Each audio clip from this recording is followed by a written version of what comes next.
Today I have a Acura TLX at my disposal, and this is the Acura TLX lineup that actually overtook the old Acura TLs, which is what I have, a 2006 Acura TL, and it's in the shop currently getting a few small things done to it so that it is ready for the road. But while they have it, they gave me this car, and it's just a typical Acura TLX, and I really enjoy it. It's a nice little rental car, but I noticed it has one really neat feature. It's a feature that isn't all that new, but honestly, it's one that I've never actually got to deal with, and I was curious at just how well it works, and that is the lane keeping assist system. Now, these cars usually have some sort of automatic braking, collision prevention, and all these other little sensors, but this is like the dumbed down version of autonomous driving that you see on the Teslas, the Model S and the Model X, and so forth. And I was really curious at how well it worked, and I was driving on my way home, and I turned it on, and honestly, it was a little bit better than I was expecting. I didn't have much enthusiasm for it, so I wasn't expecting a lot, but honestly, it wasn't all that bad. It wasn't perfect,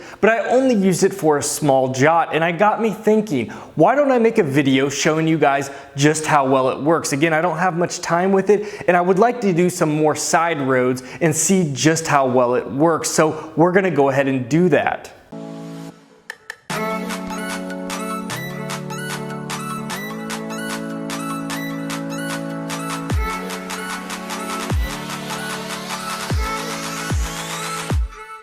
So as I was saying, Acura has developed their own lane keeping assist system, and that coupled with their adaptive cruise control makes for a decent autonomous driving. Again, I've only done it a little bit on the highways, and so I actually wanted to put it through some tests, and I was curious as to how well it works. So all you have to do is actually click this button. It has 2 lanes and a little steering wheel, and essentially what that will do is it will start grabbing the wheel and turning. So we're making a turn right there. It's actually working pretty good.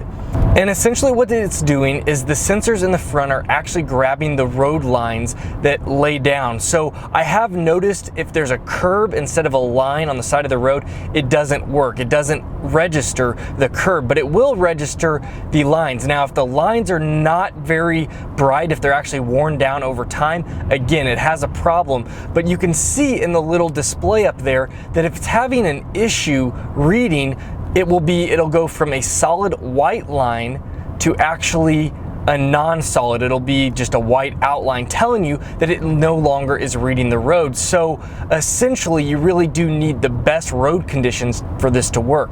But we're gonna go ahead and add adaptive cruise control, and we're gonna set it. We're gonna set it to 47. And the car should be able to pretty much drive itself. Now, it's not gonna like me not touching the wheel. Once you don't touch the wheel for a given amount of time, it will start to beep at you. But as of now, the car is driving on itself. There, it wants me to steering required. It wants me to kind of register that I'm still there. Again, this is not a fully autonomous system, but from what I'm seeing on kind of a decent road, this helps. This will turn for you. It will make a decent turn. The only thing I've noticed is it does sometimes ping pong back a little bit, depending again on how good the road's. This is a pretty good road, so it's staying pat. Now I'm curious what it's gonna do. Here's a turn, and it's making the turn just fine. Now again, it can't register a red light.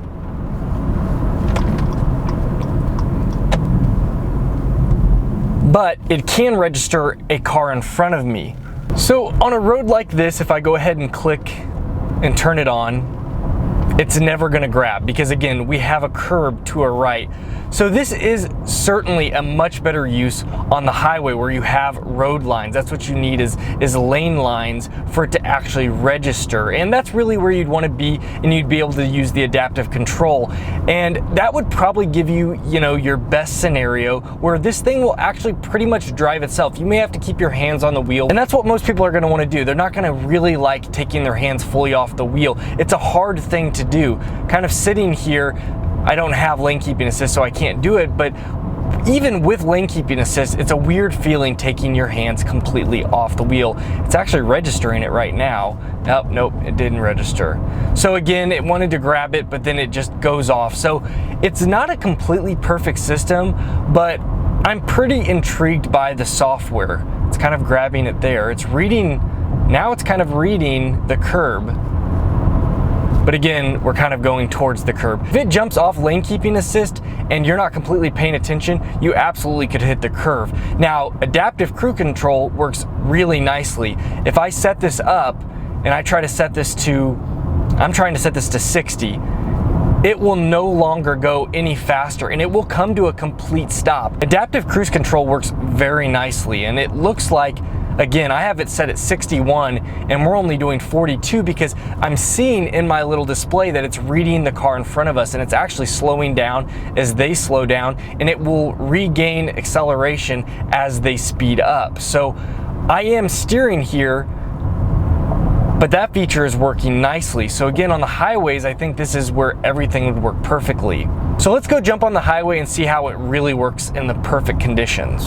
All right, we are coming up on the highway, and the plan is I'm gonna try to see, we do have a little bit of traffic, but we're gonna try to put both of the different sensors to work and just see how well it reads everything and kind of give it a review overall of how well, again, it just works in general. So again, this highway is so-so. I'm not seeing the best lines. The left lines are decent. The right lines are almost non-existent. We've had a lot of work on this highway, so this isn't perfect. But I'm gonna go ahead and turn on the lane keeping assist, and it's showing that they're registering.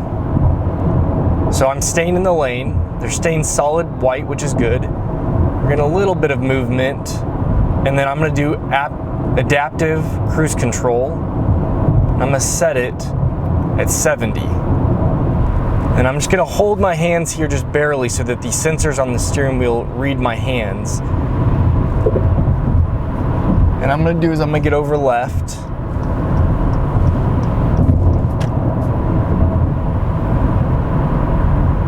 It's reading again.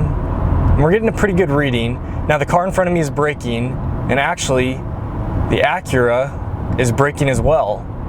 I didn't do that braking. We're only doing 60, and my adaptive is set at 70. And for the most part, it's driving itself. See, I'm getting a little bit of wobble, which isn't ideal.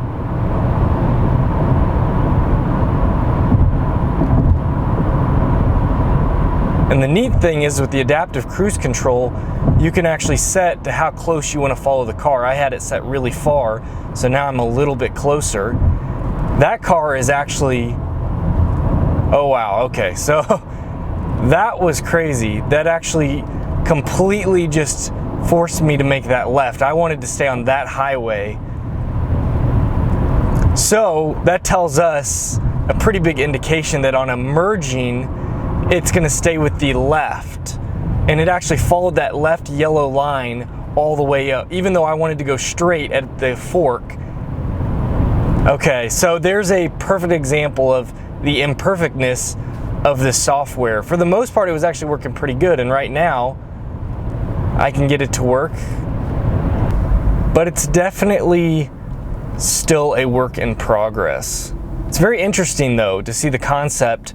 I think under the perfect conditions, again, with both of them set, I even got lane departure assist.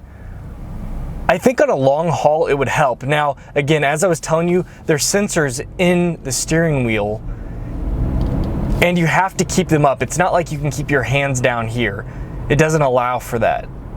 You actually need to keep them. You can do this for a little bit and then you can put your hands back on it, but for the most part, you're gonna have to at least maybe keep your fingers down like this. But you wanna stay alert because this, again, is not at all perfect.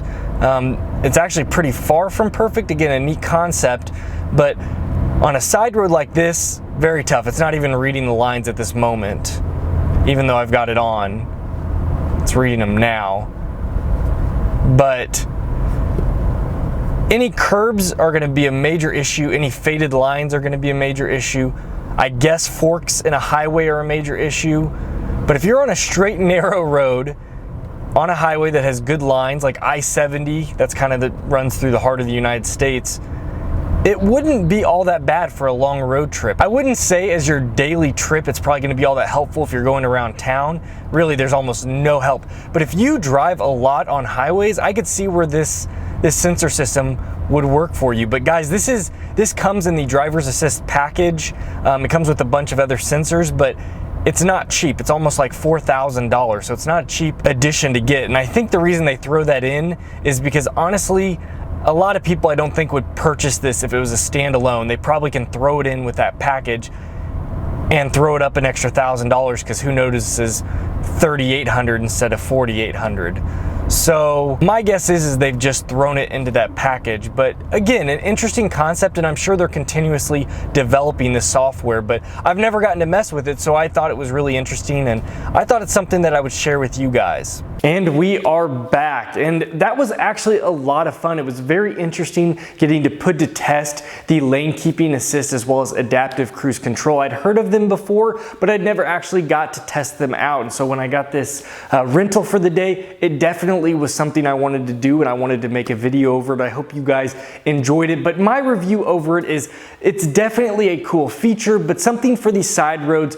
it's not that great. It doesn't pick up curbs and it doesn't pick up, non-well painted areas. But for long hauls of highways and back roads that are kind of straight, it definitely is a decent application that may make your drive a little bit better, especially if you daily drive those long hauls. So it's an interesting feature nonetheless. Now, I've never dealt with Teslas, but from what I've seen, they definitely are second to none. And this isn't quite what that is, but as a cool little side feature that you get with the driver's assist package, it's definitely something you should check out if you have an Acura or are looking at one into the future. But guys, thank you so much for joining me on today's video. If you enjoyed today's video or found it informative, please hit that like button, help us out. Also subscribe if you're new to the channel. We would absolutely love to have you. You all take care, and as always, we'll see you next video.